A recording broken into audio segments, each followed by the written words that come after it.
Circuitos de corriente alterna.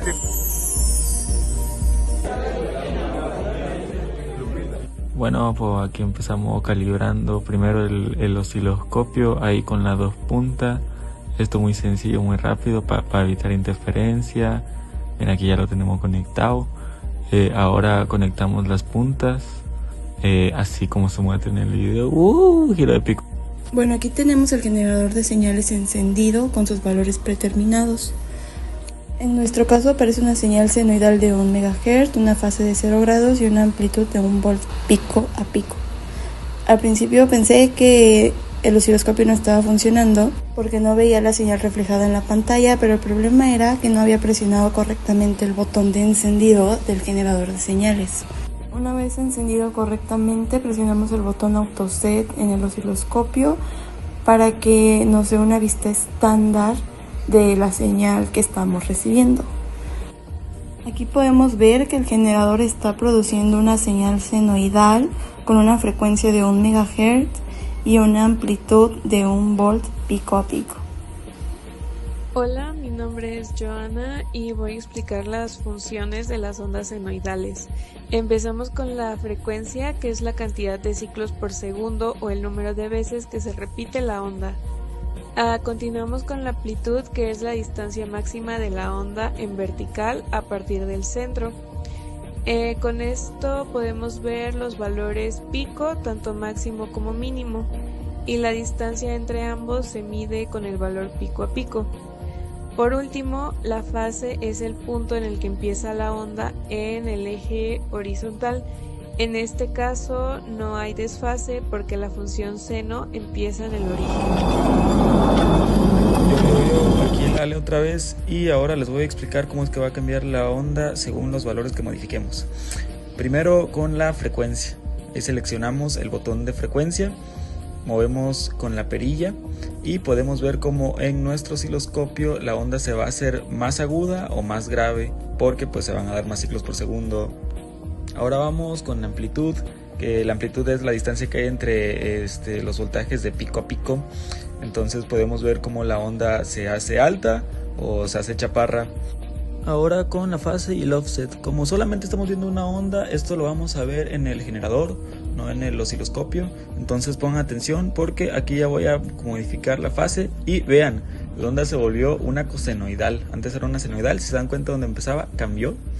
Ahora vamos con el offset, ahí acaba de salir una rayita que va para arriba, no sé si la ven, ahí la verde, esa. Bueno, pues es de que la onda se movió.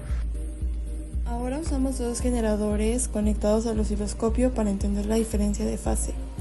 Podemos ver que ambos están configurados con la misma frecuencia y amplitud, pero una de ellas tiene un desfase de 90 grados con respecto a la otra. La primera perilla, llamada Offset, la podemos ocupar para mover la gráfica de manera vertical, como se muestra en el video. La segunda la vamos a ocupar para cambiar la fase de la gráfica.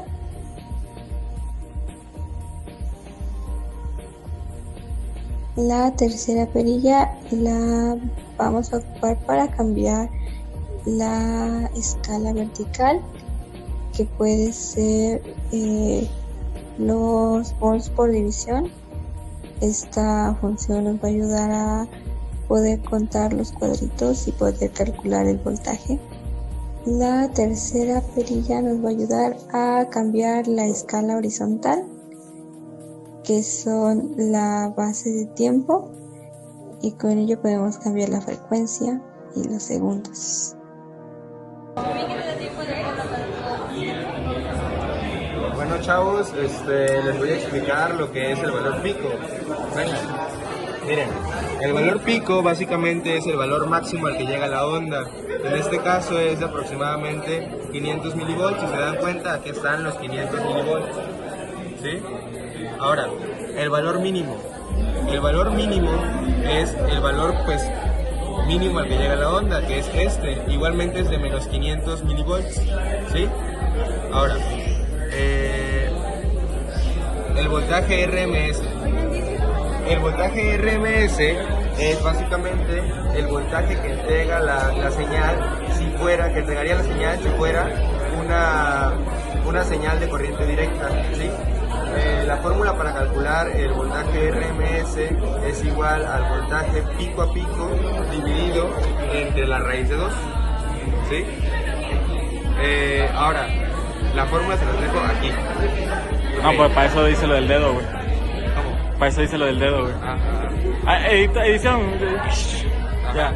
Ok, ahora, vamos a ver cuál es el voltaje pico a pico, porque les introduzco un concepto que todavía no les explico.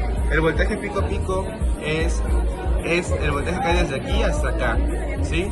Entonces, el voltaje pico a pico de esta señal sería sumar este voltaje más este otro, que no vamos a considerar el signo negativo, así que el voltaje pico a pico sería de, pues, 2 veces 500 milivolts, o 500 milivolts más 500 milivolts, 1 volt, ¿ok? Y ahora, por último, aquí les dejo la fórmula para calcular el voltaje pico a pico, que es 2 veces el voltaje pico. Ahora, por último, el valor promedio o el voltaje promedio sería, se calcularía como 2 veces el voltaje máximo dividido entre pi, ¿sí? Y con eso obtendríamos la cantidad de voltaje en un semiciclo, que sería solo este pedazo, ¿sí?